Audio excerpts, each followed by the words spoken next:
తెలుగుదేశం ప్రభుత్వం ఏర్పడి నుంచి పల్నాడులో మాచర్ల మాజీ శాసనసభ్యులు పిన్నెల్లి రామకృష్ణారెడ్డి గారిని అరెస్ట్ చేయాలి, ఎలాగన్నా అరెస్ట్ చేయాలి, అసలు దాని కొరకే తెలుగుదేశం పార్టీ అధికారంలోకి వచ్చింది అన్నట్టు పల్నాడులో ప్రవర్తించడం, మరీ ముఖ్యంగా మాచర్లలో. ఎట్టకేలకు నిన్న రాత్రి తెలుగుదేశం ప్రభుత్వం లేదు వాళ్ళ ప్రభుత్వానికి సంబంధించిన పోలీసులు అరెస్ట్ చేయటం, అరెస్ట్ చేసిన తర్వాత కూడా ఒక సీనియర్ లీడర్ రామకృష్ణారెడ్డి గారు పోలీసు ఆధీనంలో ఉంటే, కస్టడీలో ఉంటే ప్రొటెక్షన్ ఇవ్వాల్సిన బాధ్యత పోలీసుల మీద ఉంటుంది. కానీ మాచర్ల పోతుంటే అక్కడ దాడి చేయడానికి కూడా ప్రయత్నించి అందరం చూస్తున్నాం. ఇప్పటి వరకు ఎక్కడా ఇటువంటి ఘటన మేము చూడలా. గడిచిన 20-30 సంవత్సరాల్లో పోలీసులు అరెస్ట్ చేస్తారు, కోర్టులో హాజరు పెడతారు, బెయిల్ ఇస్తారా ఇవ్వరా అది కోర్టు యొక్క విచక్షణ. కానీ పోయే ముందు అక్కడ తెలుగుదేశం నాయకులు రావటం, హేళన చేయటం, దాడి చేయడానికి ప్రయత్నించటం, చివరికి రామకృష్ణారెడ్డి గుద్దాడని దాని మీద మళ్ళీ రాతలు రాయిపీయటం, ఇది ఎంతవరకు సమంజసమో ఈరోజు ఆంధ్ర రాష్ట్ర ప్రజలనే కోరుకుంటున్నాం. నిజంగా చూస్తే ఈరోజు మీరు ఏదైతే ఈవీఎం కేసు అని ఎలక్షన్ పోలింగ్ అయినప్పటి నుంచి ఊదరగొట్టి మరి అరెస్ట్ చేయించారో రామకృష్ణారెడ్డి గారిని, దాంట్లో కోర్టు నిన్న రాత్రి బెయిల్ ఇచ్చేసింది.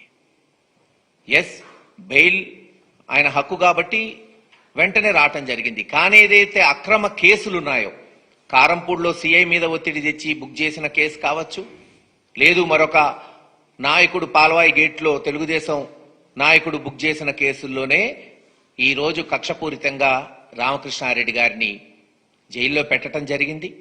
చట్టపరంగా మేము పోరాటం చేస్తాం, చట్టపరంగానే ముందుకు పోతాం. తప్పకుండా మా నాయకుడు మళ్ళీ బయటకు వస్తాడు. అందరం కలిసి జగన్మోహన్ రెడ్డి గారి నాయకత్వంలో మళ్ళీ ఎటువంటి సంఘటనలైనా సరే ఎదుర్కొని పల్నాడు ప్రాంతంలో ఏదైతే గడిచిన 5 సంవత్సరాల్లో అభివృద్ధి చేశామో వాటిని నిరూపించుకుంటూ ముందుకు పోయి పార్టీని నిలబెట్టుకుంటాం. కార్యకర్తలకి, నాయకులకి అండగా నిలబడతాం. మా నాయకుడు ఇచ్చిన ఆదేశాలతో తెలియచేస్తున్నాం. అలాగే గడిచిన వారం రోజుల నుంచి మనం చూస్తున్నాం, ఏదైతే వైఎస్ఆర్సీపీ ఆఫీసులు చట్టపరంగా, ఇదిగో దాదాపు 2016లో తెలుగుదేశం ప్రభుత్వం ఉన్నప్పుడే జీవో తెచ్చారు. ఏ పార్టీ అయినా, నేషనల్ పార్టీకి, స్టేట్ రీజనల్ పార్టీలకి, అసెంబ్లీలో బలం ఉన్న పార్టీలకి ఇదిగో ఈ రకంగా అలాట్ చేయొచ్చు. వాళ్ళు ఇచ్చిన జీవో ప్రకారమే ల్యాండ్స్ అలాట్ చేసి కట్టుబడులు చేసుకుంటే ఈ రోజున 1-2 ఇరగొడుతున్నారు. కొన్నిటి మీదకి తెలుగుదేశం నాయకులు, మంత్రులు, అధికారంలో ఉన్న వాళ్ళు, ఎమ్మెల్యేలు కొంతమంది వైఎస్ఆర్సీపీ ఆఫీసులోకి వచ్చి వాళ్ళు ఇష్టం వచ్చినట్టు ప్రెస్ మీట్లు పెట్టడం, ఇది ఎంతవరకు సమంజసం? ఒక కొత్త సాంప్రదాయానికి మీరు తెరలేపుతున్నారు. ఈరోజు మాకు జరిగింది రేపు మీకు జరగచ్చు. ఎవరి ఆఫీసు వాళ్లకు ఉంటుంది. ఎస్, మేము చట్టపరంగా అలాట్ చేశామా లేదా దాన్ని చూడండి. ఓకే, మీకేమైనా అభ్యంతరాలు ఉంటే మీరు లేవనెత్తండి. ప్రభుత్వంలో మీరున్నారు, తెలుగుదేశం నాయకులు ఉన్నారు, ఈరోజు తెలుగుదేశం ప్రభుత్వం ఉంది. మా అలాట్మెంట్ కరెక్టా కాదా, చట్టపరంగా చేశామా లేదా లేవనెత్తండి. మేము అన్నిటికీ సమాధానం చెప్పడానికి రెడీగా ఉన్నాం. అంతేగాని తెలుగుదేశం నాయకులు వచ్చి మా ఆఫీసుల్లో ప్రెస్ మీట్లు పెట్టడం, ఆఫీసులు ఆక్రమించుకుంటామని స్టేట్మెంట్లు ఇవ్వటం ఎటు దారి తీసిద్దో మీకే వదిలేస్తున్నాం. ఎదురుదాడి రాజకీయాలు ఎవరికీ మంచిది కాదు. ప్రజాస్వామ్యంలో చట్టపరంగా మేము చేశామా లేదా మీరు చూసుకోండి. రూల్ ప్రకారమే అన్ని జీవోలు క్యాబినెట్లో పాస్ అయిన తర్వాతనే వైఎస్ఆర్సీపీకి ల్యాండ్ అలాట్మెంట్ జరిగింది. ఆఫీసులు కట్టుబడి చేస్తున్నామని తెలియచేస్తున్నాం.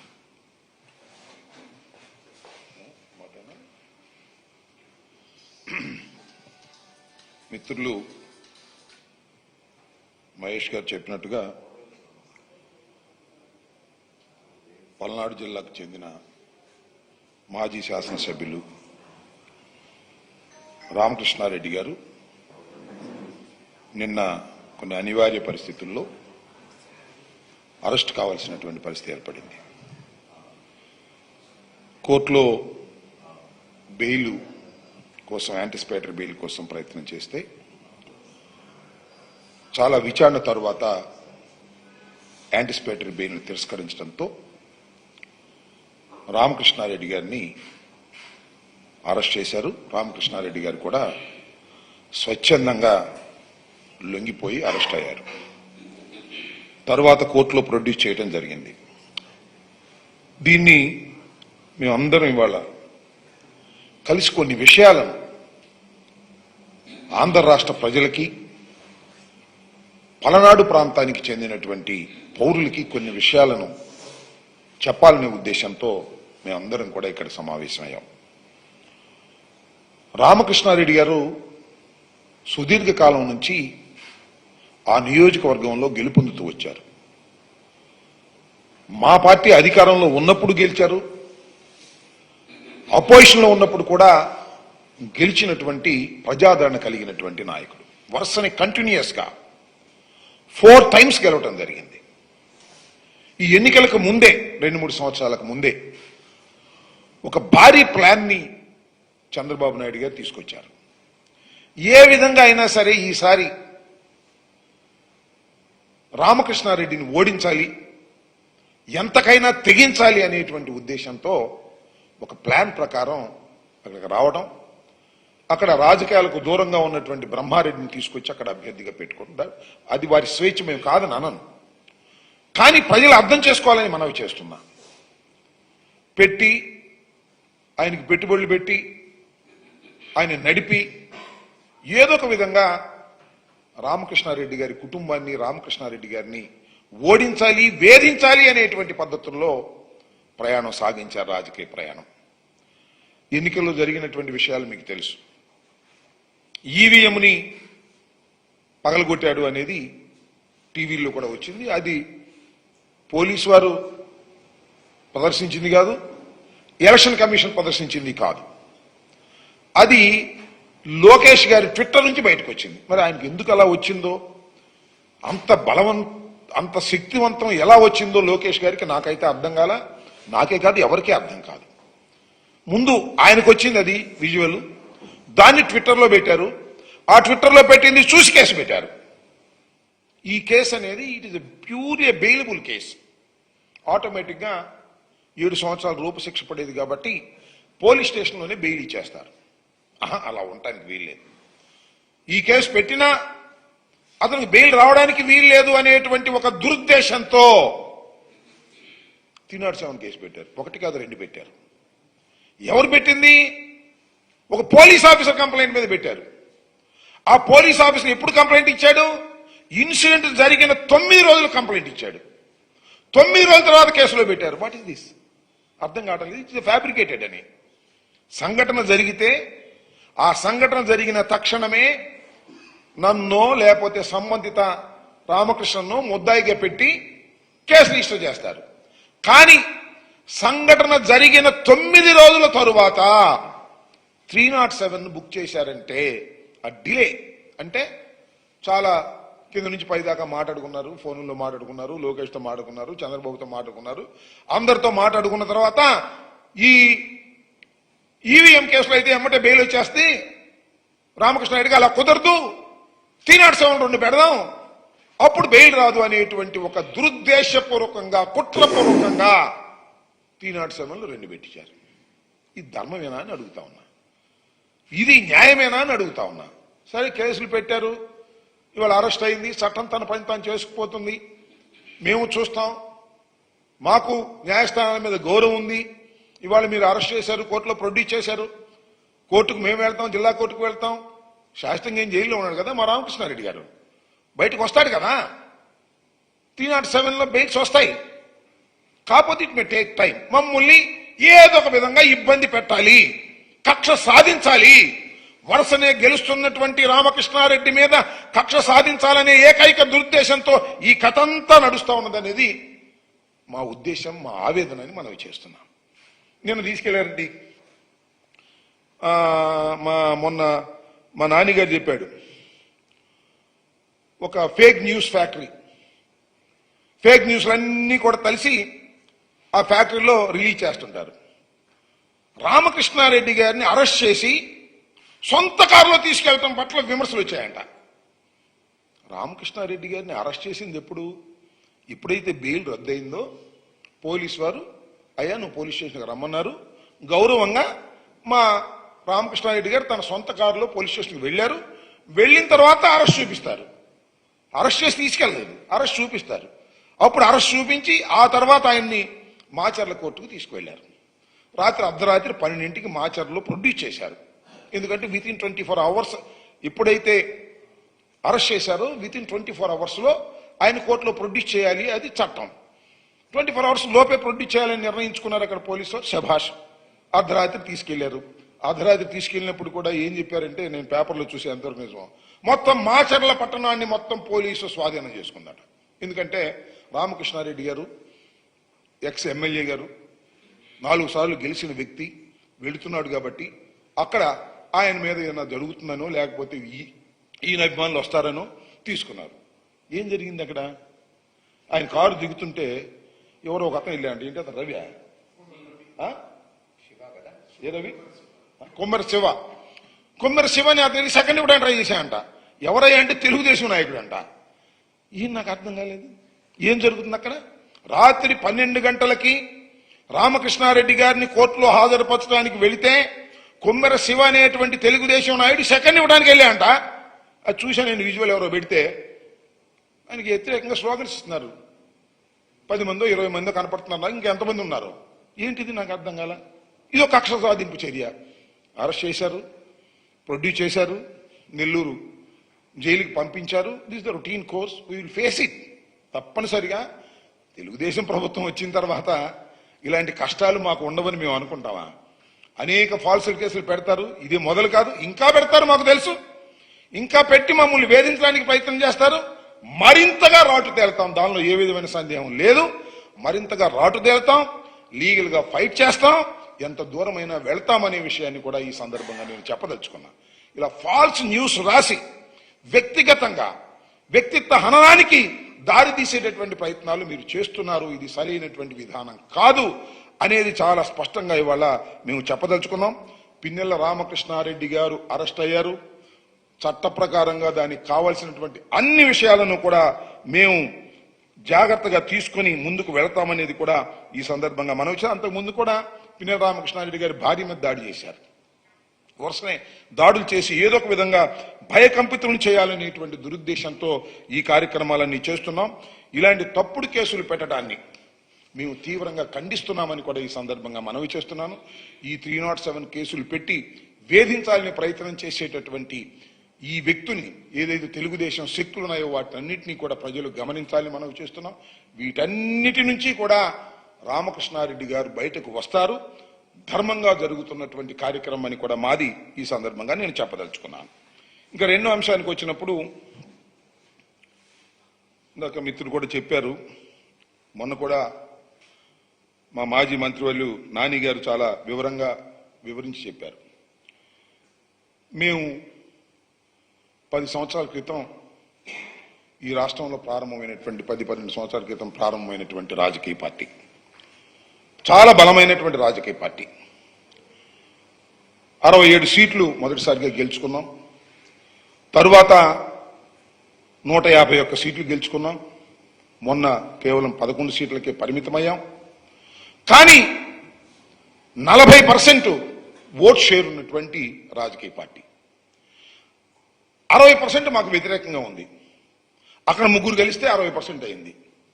మేము ఒక్కళ్ళమే 40% కొన్నాం. సీట్లు 11 ఉండవచ్చు. చాలా బలమైనటువంటి రాజకీయ పార్టీగా ఏర్పడినటువంటిది జగన్మోహన్ రెడ్డి గారి నాయకత్వంలో ఉన్నటువంటి వైఎస్ఆర్ కాంగ్రెస్ పార్టీ అనేది దయచేసి మర్చిపోవద్దని మనవి చేస్తున్నాం. మేము మా పార్టీ కార్యకలాపాల కోసం రాష్ట్ర వ్యాపితంగా మేము ఆఫీసులు కట్టుకోవాలని నిర్ణయించుకున్నాం.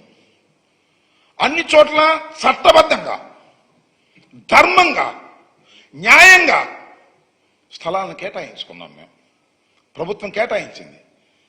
ఇదేం కొత్త కదే. మేము వచ్చిన తర్వాతే జగన్మోహన్ రెడ్డి గారు కేటాయించలేదే. ఇది చంద్రబాబు నాయుడు గారు పెట్టినటువంటి సాంప్రదాయం, చంద్రబాబు నాయుడు గారు ఇచ్చినటువంటి జీవోలు. ఆ జీవోల ప్రకారం, ఆ జీవోలన్నీ కూడా నిన్న నాని గారు చాలా వివరంగా వివరించారు. చంద్రబాబు నాయుడు గారే ఆయన జీవోలు తీసుకొచ్చి ఈ రాష్ట్రంలో అనేక చోట్ల, ఈవెన్ ఎన్టీఆర్ ట్రస్ట్ పేరుతో ఉన్నటువంటి తెలంగాణలో ఉన్నటువంటి బిల్డింగ్ కూడా, ఇవాళ ఇక్కడ తాడేపల్లిలో ఉన్నటువంటి బిల్డింగ్ కూడా, లేదా ఏలూరులోనూ మరొక చోట రాష్ట్ర వ్యాప్తంగా తెలుగుదేశం పార్టీ ఆఫీసులన్నీ కూడా ఇలా మీరు కేటాయించుకుని కట్టుకున్నవే. వాటి మీద మేము ఎప్పుడన్నా పడగొట్టడానికి ప్రయత్నం చేశామా? చేయలేదే. మీరు అధికారంలోకి వచ్చారు, మాకు నిర్మాణంలో ఉన్నాయి. మాది కొత్త పార్టీ కదా. మీరంటే 14 సంవత్సరాలు ముఖ్యమంత్రిగా చేశారు. ఎన్టీ రామారావు గారు ఇప్పుడు ప్రారంభించినటువంటి పార్టీ, రాజశేఖర రెడ్డి గారు మరణించిన తర్వాత మేము ప్రారంభించుకున్నటువంటి రాజకీయ పార్టీ దినదిన ప్రవర్ధమానంగా పెరుగుతూ ఉంది. ఒకసారి అధికారం ఉండొచ్చు, ఒకసారి అధికారం పోవచ్చు, ఇప్పుడు ఏదైనా జరగవచ్చు. That is a different matter. But బలమైనటువంటి ఒక రాజకీయ శక్తి ఈ రాష్ట్రంలో వైఎస్ఆర్ కాంగ్రెస్ పార్టీ. ఇది కాదని నేను సత్యం, నేను మనవి చేస్తున్నాను. దానికి మేము పార్టీ కార్యకలాపాల కోసం మీరు ఇష్యూ చేసినటువంటి జీవో ప్రకారం, చంద్రబాబు నాయుడు గారు క్రియేట్ చేసినటువంటి జీవో ప్రకారం, చంద్రబాబు నాయుడు గారి ప్రభుత్వం క్రియేట్ చేసినటువంటి జీవో ప్రకారం వాళ్ళు కేటాయించుకున్నారు. ఏ జీవో ప్రకారం అయితేనే ఆ జీవో ప్రకారమే మేము గవర్నమెంట్ భూముల్ని కేటాయించుకొని మేము నిర్మాణాలు చేస్తుంటే ఏం చేస్తున్నారు మీరు? ఇవాళ తాడేపల్లిలో ఉన్న మా బిల్డింగ్ని పాల్గొట్టేశారు. టకటకటక నిమిషాల మీద పాల్గొట్టేశారు. ప్రమాణ స్వీకారం చేశారు, మా ఆఫీస్ పాల్గొట్టేశారు. అదేమంటే జగన్మోహన్ రెడ్డి గారు విధ్వంసకారుడు, జగన్మోహన్ రెడ్డి గారు ప్రజావేదికను కూల్చేశాడు ముఖ్యమంత్రి అవ్వంగానే అని మాట్లాడి నోరులేనేవి. అది ప్రజావేదిక, అది ప్రభుత్వాన్ని. జగన్మోహన్ రెడ్డి గారు ప్రభుత్వానికి వచ్చిందో తొలగించాడు, ప్రభుత్వ ఆస్తిని తొలగించాడు. మీరు ప్రభుత్వానికి వచ్చారు, చంద్రబాబు నాయుడు గారు ప్రమాణ స్వీకారం చేశారు, అసెంబ్లీ జరుగుతూనే ఉంది. మా పార్టీ ఆఫీసు, మేము కష్టపడి కట్టుకున్నటువంటి ఆఫీసు, మీరు ఇచ్చినటువంటి జీవోల ప్రకారం మేము స్థలాన్ని కేటాయించుకుని కట్టుకుంటున్నటువంటి దాన్ని టపటపా తెల్లారి గట్టొచ్చి పాల్గొట్టేశారే. మీరు విధ్వంసకారులు. మీరు కాదా మేమా చెప్పని అడుగుతా ఉన్నా. పచ్చి విధ్వంసకారుడు నారా చంద్రబాబు నాయుడు గారు, తెలుగుదేశం ప్రభుత్వాన్ని మనవి చేస్తున్నా. కడుపు ఉబ్బుతుంది మీకు. జగన్మోహన్ రెడ్డి గారు అధికారంలోకి దిగిపోయాడు, ఆయన అంటాడు అరే అధికారంలో దిగిపోయాడు కానీ చావలేదురా అని. అంటే ఏంటి మీ ఉద్దేశం? మమ్మల్ని చంపేయాలనే, మా పార్టీ ఆఫీసులు పడగొట్టేయాలనే? ఇవాళ రాష్ట్ర వ్యాప్తంగా మాకున్నటువంటి పార్టీ ఆఫీసులు ఒక చోట కాదు, 2 చోట్ల కాదు, నిర్మాణంలో ఉన్నాయి. ఇది వాస్తవం. కొన్ని చోట్ల ఆల్రెడీ ఫంక్షన్ స్టార్ట్ అయ్యాయి. ఒంగోలు లాంటి చోట్ల ఆల్రెడీ ఫంక్షన్ స్టార్ట్ అయిపోయినటువంటి సందర్భాలు. విజయనగరం కానీ, అనకాపల్లి కానీ, ఈస్ట్ గోదావరి కానీ, వెస్ట్ గోదావరి కానీ, ఏలూరు కానీ, పల్నాడు కానీ, బాపట్ల కానీ, నెల్లూరు కానీ, కర్నూలు కానీ, నంద్యాల కానీ, ఇలా వైఎస్ఆర్ జిల్లా కానీ, ఇలా అన్ని చోట్ల కూడా నిర్మాణం జరుగుతూ ఉంది. నిర్మాణం జరుగుతుంటే ఏం చేయాలండి? ఒకవేళ అక్రమంగా కట్టామని మీకు ఏదైనా అభిమానాలు ఉన్నాయనుకోండి, ఎవరు వెళ్ళాలి ఆ ప్రాంగణాలకి? ఆఫీసుకు వెళ్ళాలి, అంటించాలి, ఇదిగో నోటీస్ ఇవ్వాలి, లేదా మాకున్న బాధ్యులతో ఆఫీసర్లు మాట్లాడాలి.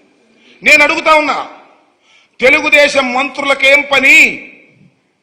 తెలుగుదేశం ఎమ్మెల్యేలకేం పని?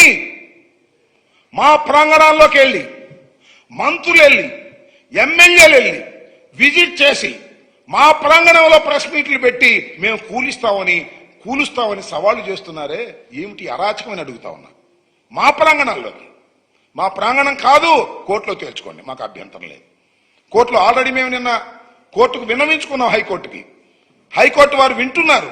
ఇవాళ దాకా స్టేటస్ కో ఇచ్చారు, ఇవాళ వింటారు. ఏం జరిగిద్దో చూద్దాం. మీరు దౌర్జన్యపూరితంగా ఎమ్మెల్యేలు, మంత్రులు మా ప్రాంగణాల్లోకి, మాకు గవర్నమెంట్ ద్వారా సంక్రమించినటువంటి చట్ట ప్రకారంగా సంక్రమించబడినటువంటి స్థలాల్లో మేము భవనాలు నిర్మించుకుంటుంటే ఆ భవనాల దగ్గరికి వెళ్ళి మీరు ఆక్యుపై చేసుకుని అక్కడ ప్రెస్ మీట్లు పెట్టి అక్కడ మమ్మల్ని బెదిరించే కార్యక్రమం చేస్తున్నారంటే ఇది ప్రజాస్వామ్యమా లేక అరాచక పాలన అని అడుగుతా ఉన్నా. మీరు అరాచక పాలన కాదా అని అడుగుతా ఉన్నా. మీరు చట్ట ప్రకారం రండి, చట్ట ప్రకారంగా మాకు నోటీసులు ఇవ్వండి, చట్ట ప్రకారంగా మేము కోర్టులో తేల్చుకుంటాం. చట్టం కూల్చమంటే మీరు కూల్చండి, మాకు అభ్యంతరం. అభ్యంతరంగా వచ్చి కూల్చేస్తాం, నరికేస్తాం, చంపేస్తాం అనేటువంటి పద్ధతుల్లో మీరు వ్యవహరించడం అనేది సరైనటువంటి విధానం కాదు. ఇప్పటికైనా మీరు జాగరూకతతో వ్యవహరించండి. మొత్తం అన్ని ఆఫీసులు కూడా అది వైఎస్ఆర్ కాంగ్రెస్ పార్టీ ప్రాపర్టీస్ అని మనం చేస్తున్నాం. చట్టబద్ధంగా ఎక్కడ ఆక్రమించుకున్నారు, అది ఆక్రమించుకున్నారు, ఇది ఆక్రమించుకున్నారని ఫేక్ న్యూస్ ఫ్యాక్టరీలు తయారయ్యే వార్తలు రాస్తున్నారు. ఎక్కడ ఏది ఆక్రమించుకున్నది కాదు. చట్ట ప్రకారంగా మేము వాటిని ప్రభుత్వం ద్వారా జీవోల ప్రకారం పొందినటువంటివి.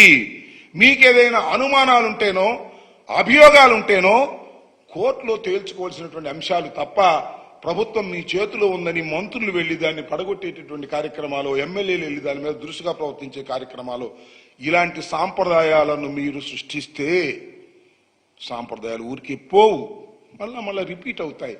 దయచేసి గుర్తుపెట్టుకోండి, మీకు అధికారం వచ్చింది, మీరు మంచి సాంప్రదాయాలను మీరు పాటిస్తే మళ్ళా అధికారంలోకి వచ్చే ప్రభుత్వాలు కూడా మంచి సాంప్రదాయాలు పాటిస్తాయి తప్ప మీరు క్రియేట్ చేసినటువంటి సాంప్రదాయాలు మళ్ళా మీకే ప్రమాదం తెచ్చిపెట్టే దశకు మీరు దయచేసి వెళ్ళొద్దని కూడా ఈ సందర్భంగా నేను మనవి చేస్తూ, ఏదైనా ఈ మా కార్యాలయాలకు సంబంధించినవన్నీ కూడా నేను మనవి చేస్తున్నా, ఈ ఫేక్ న్యూస్ ఫ్యాక్టరీలో తయారయ్యే వార్తలు చూసి నమ్మవద్దు.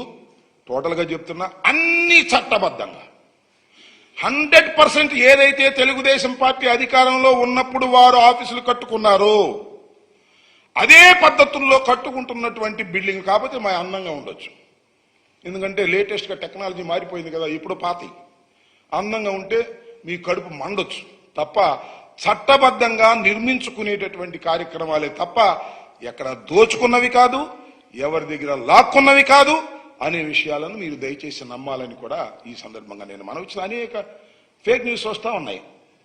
మొన్న నేను చాలా చిత్రంగా మా కూర్చుంటే వచ్చేవారు అడిగారు, ఏమండి కాంగ్రెస్ పార్టీలో జగన్మోహన్ రెడ్డి గారు విలీనం చేస్తున్నాడు కదా అంట కదా పార్టీని, ఏమని చేయవు నాకు అర్థం కాలే, రాసి పారేశారు దేనిలోనో, దానిలోనూ చెప్పేశారు. నిన్న ఒక పెద్ద విచిత్రం, మన రామకృష్ణారెడ్డి గారు ఇంటి నుంచి వెళ్లి పోలీస్ స్టేషన్ సొంతకాలు వెళ్ళి ఆయన సరెండర్ అయితే బాత్రూంలో దాక్కున్నామంట అన్నదమ్ములు ఇద్దరు, తమ్ముడేమో పారిపోయాడంట, అన్నను పట్టుకొచ్చారంట.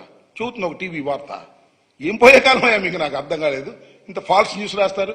అలాగే మొన్న ఇక్కడ జగన్మోహన్ రెడ్డి గారు జిందాబాద్ జోహార్ రాజశేఖర రెడ్డి అంటే దాన్ని వెనకబెట్టి సైకో జగన్ అన్నట్టుగా రాసి పారేస్తున్నారు. ఇవన్నీ దిస్ ఆల్ ఫేక్. నమ్మొద్దు, వాస్తవాలని నమ్మండి. ఇవాళ వాట్సాప్లు వచ్చిన తర్వాత, ఇవన్నీ వచ్చిన తర్వాత ఇక చివరికి ఆ ఫేక్ న్యూస్ ఫ్యాక్టరీలు తయారు చేసే కొన్ని ఛానల్స్ ఉన్నాయి, ఆ TV5, ABN, దానిలో పచ్చి అబద్ధాలు రాసేటటువంటి ప్రయత్నం చేస్తున్నారు. వాస్తవాలని నమ్మండి, అబద్ధాలను నమ్మవద్దని కూడా ఈ సందర్భంగా మీ ద్వారా రాష్ట్ర ప్రజానీకానికి అందరికీ తెలియపరుస్తున్నాను.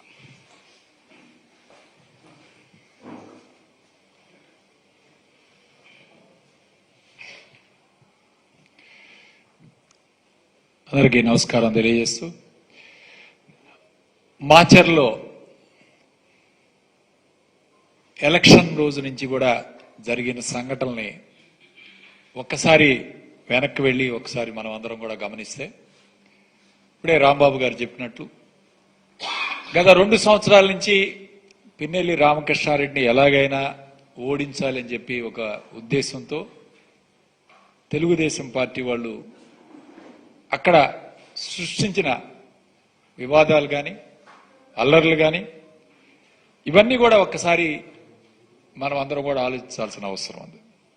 ఇక పోతే ఎలక్షన్ ముందు ఎప్పుడైతే బీజేపీతో పొత్తు పెట్టుకున్నారో ఆ రోజు పురంధేశ్వరి గారు కొంతమంది ఎస్పీలని మార్చమని ఆదేశాలు ఇచ్చే కార్యక్రమం చేయటం, కొత్తగా ఎస్పీ గారిని మార్చే కార్యక్రమం చేశారు.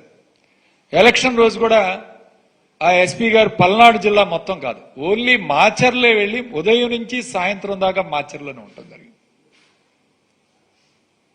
కనీసం మిగిలిన చోట్ల ఎక్కడ కూడా మేము ఎలక్షన్ రోజు ఫోన్లు చేసినా అక్కడ కంటెస్టింగ్ క్యాండిడేట్స్ ఎవ్వరు కూడా ఫోన్ కూడా ఎత్తలేదు ఎస్పీ గారు.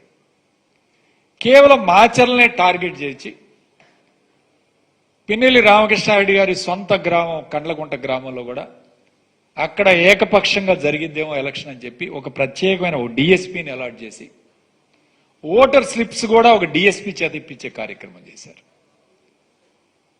ఎక్కడైతే తెలుగుదేశం పార్టీకి ఏకపక్షంగా జరుగుతుందో అక్కడ మాత్రం ఒక కానిస్టేబుల్ నుంచి వైఎస్ఆర్ కాంగ్రెస్ పార్టీకి జరిగే బూతులన్నీ కూడా ఒక ప్రత్యేకమైన ఒక డిఎస్పీని అలాట్ చేపించి ఎలక్షన్ని టార్గెట్ చేసి ఈరోజు ఎలక్షన్ జరిపించే కార్యక్రమం చేశారు. అంతేకాదు ఈరోజు ఈవీఎంలని పగలగొట్టాడు రామకృష్ణారెడ్డి గారు అని చెప్పి వీడియో రిలీజ్ చేశారు. ఇది ఎక్కడి నుంచి వచ్చింది? లోకేష్ ట్విట్టర్ నుంచి వచ్చింది. ఈ రాష్ట్రంలో 13 చోట్ల ఈవీఎంలు పగలగొడితే ఎక్కడా కూడా వాటి గురించి బయటికి రాలేదు ఈరోజు. ఓన్లీ రామకృష్ణారెడ్డి చేసిన ఈ యొక్క వీడియో మాత్రమే ఎందుకు వచ్చింది? ఎందుకు ఈరోజు ఈవీఎంని పగలగొట్టాల్సిన సందర్భం ఏంటో కూడా ఒకసారి ఆలోచించాలి. అంతకుముందే అక్కడున్న వైఎస్ఆర్ కాంగ్రెస్ పార్టీ ఏజెంట్లందరినీ కూడా తెలుగుదేశం పార్టీ వాళ్ళు బయటికి పంపించారు.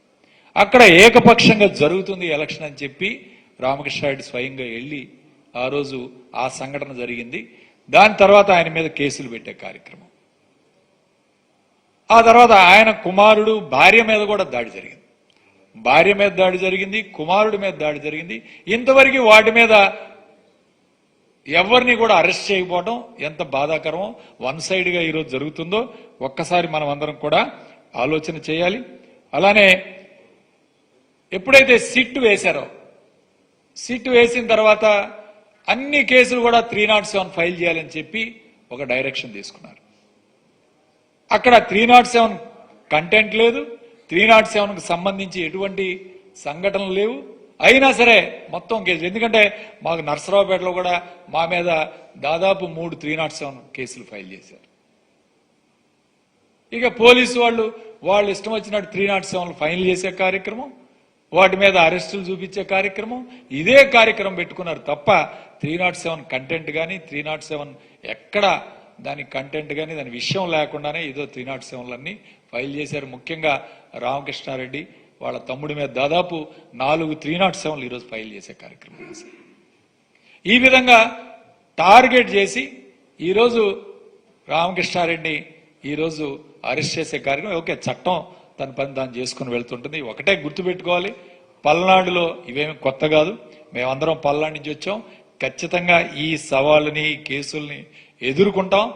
ఇంకా దృఢంగా గొప్ప ఆత్మవిశ్వాసంతో అందరం కూడా ముందుకు వెళ్తాం. ముందుకు వెళ్ళి మళ్ళీ కష్టపడి పనిచేసి వైఎస్ఆర్ కాంగ్రెస్ పార్టీని ఈరోజు ఎక్కడా కూడా ఎవరిని కూడా పోగొట్టుకునే కార్యక్రమం చేయం. అందరం కూడా కలిసి పల్నాడు జిల్లాలో వైఎస్ఆర్ కాంగ్రెస్ పార్టీని బలంగా ముందుకు తీసుకువెళ్లే కార్యక్రమం భవిష్యత్తులో చేస్తామని చెప్పి మేమందరం తెలియజేస్తూ సెలవు తీసుకుంటాం.